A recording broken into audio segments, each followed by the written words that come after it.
always tell them what God's saying they should do, but just somebody that they can ask questions and somebody that can be an example to them. And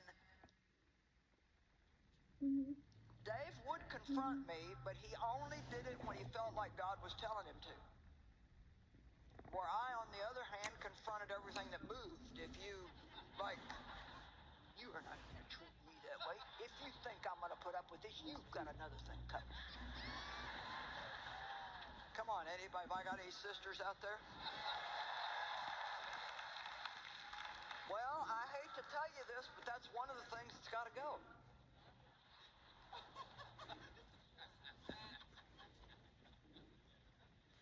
Man, I hope you still like me after tonight.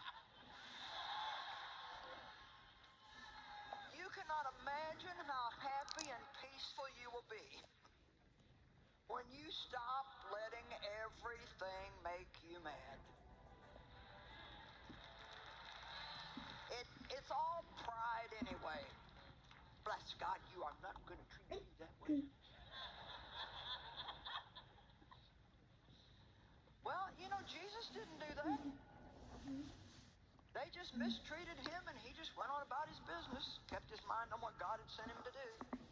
When people accused him of things, boy, we get so defensive when somebody accuses us. I am going to convince you that I am a good person.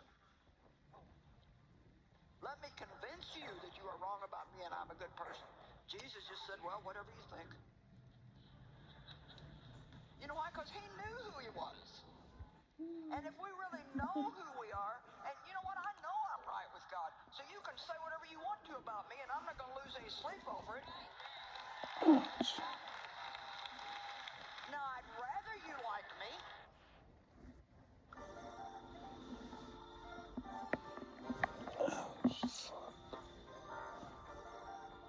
7 years ago, he was just a barber in the military. Right. And now worth millions of dollars.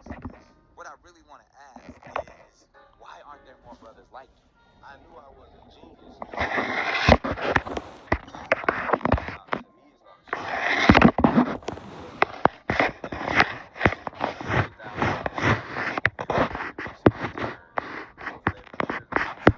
Is that a foolproof plan? Will that happen with anybody who's like I'm gonna invest in this $3,000? It's a strategy.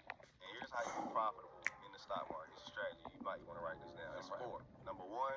Class is in session once again, and as you know, this is a forum that just enlightens, inspires, and educates, specifically for the community. And I'm joined by someone who is an educator, an author, a husband, and a father, all the way from Atlanta, Georgia, here to tell us how to get our money right, especially in the space of investments. Aristotle Varner Jr., a.k.a.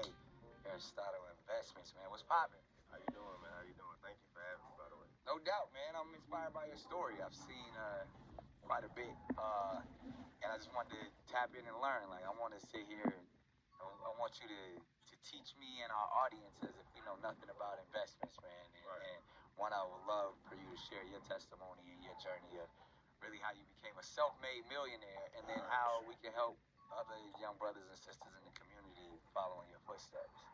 Okay, so I started investing back in 2016. I joined the military in 2014 when I was 18 years old.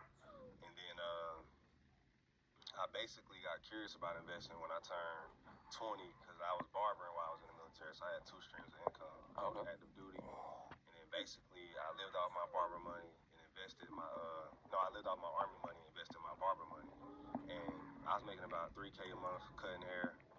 I just kept throwing that $3K a month into the stock market. And I got curious about it because I had like a lot of money saved up from barbering. I was like, well, this shit is still. So I Googled how to make money from my cell phone, and all the things popping up.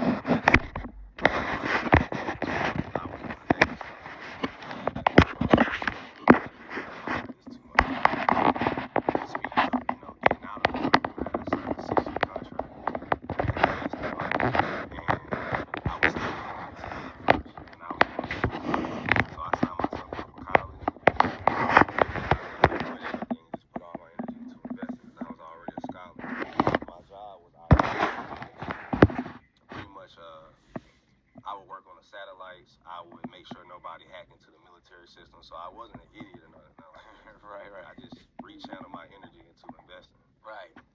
So, I mean, when you say investing, we hear that all the time, and even the stock market. But for someone who may be foreign to that completely, what is investing? What is the stock market, and how can someone actually make money from that? So when I say investing, I'm investing into stocks, buying shares of stocks. But I learned the option game, which speeded up the process of making money. So I learned options. At first, I started trading shares, and shares are when you buy a piece of the company outright. So, if Apple is worth $200 and I buy one share of Apple, I spend $200. And if I buy 10 shares of Apple, then that's gonna cost $2,000. Right. But if I buy it at the price of 200 and it goes up to 201, then I only made $10.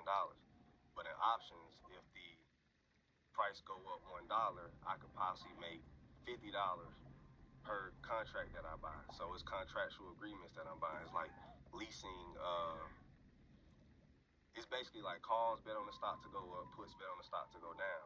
Yeah. So I got excited about that because I was like, oh, so now I can make money whether the stock go up and down. And usually, we were taught you can only make money if the stock go up. Right. So that's what attracted me to option because I was like, okay, I just got to learn. Who taught you that? Books. So at first it was the For Dummies series. I read Technical Analysis for Dummies. So technical analysis is study your price charts, which is the candlesticks, the stuff that you guys probably confused about. Right. Have you ever seen it, like the candlesticks, the charts, all of that indicators? confusing stuff Yeah. when it comes to stocks. Exactly. That's technical analysis, but that is how you get your entry price. And then fundamental analysis is how you see whether a company is profitable or worth investing into in the first place. So I use a combination of both. So what I do is I go to Yahoo Finance. Okay. And I go and I look at the company's balance sheets. So you can type in a ticker symbol like Apple, Google, any ticker symbol. Right. And then you can go to the financials, and then you can see whether a company is profitable yearly, quarterly. You can see their everything, cash flow statements. So Yahoo Finance is how I go see whether a company is profitable. Okay. So that's fundamental analysis, the study of balance sheets and profitability. And then technicals is where I get the entry price from. So now I need to see how far did it drop from the 52-week high. So there's 52 weeks in a year. Okay. So every company has a 52-week high. Okay. Right? So what I do is I'm looking for. So I gotta explain this part. SPY, SPY. A wedding, a big move, a layoff. When life calls, you reach out to your... And I don't think they bring death, to themselves. But I'd rather have them say less. Go ahead. Thank you, Mr. President, for the question. Deliberate attacks on civilian infrastructure violate the Geneva Conventions and Who you with? international law. Who you with? I'm with the New York Times. Zolan from the New York Times. Are you Failing. Are you You see concerned? circulation way down at the New York Times. Are you What's going on? concerned that your threat to bomb power plants and bridges amount to No, war not at crimes? all. No. I hope I don't have to do it. But again, I just said 47 years they've been negotiating with these people. They're great negotiators, and because they're not going to have a nuclear weapon. And if somebody that takes my place someday is weak and ineffective, which possibly that will happen because we had numerous presidents that were weak, ineffective, and afraid of Iran, we're never going to let Iran have a nuclear weapon. And if you think it's okay for people that are sick of mind, that are tough, smart, and sick, really sick, from a policy standpoint, from a any which way you want to say, mentally, these are disturbed people. If you think I'm going to allow them, and powerful and rich, to have a nuclear weapon, you can tell your friends at the New York Times, not going to happen.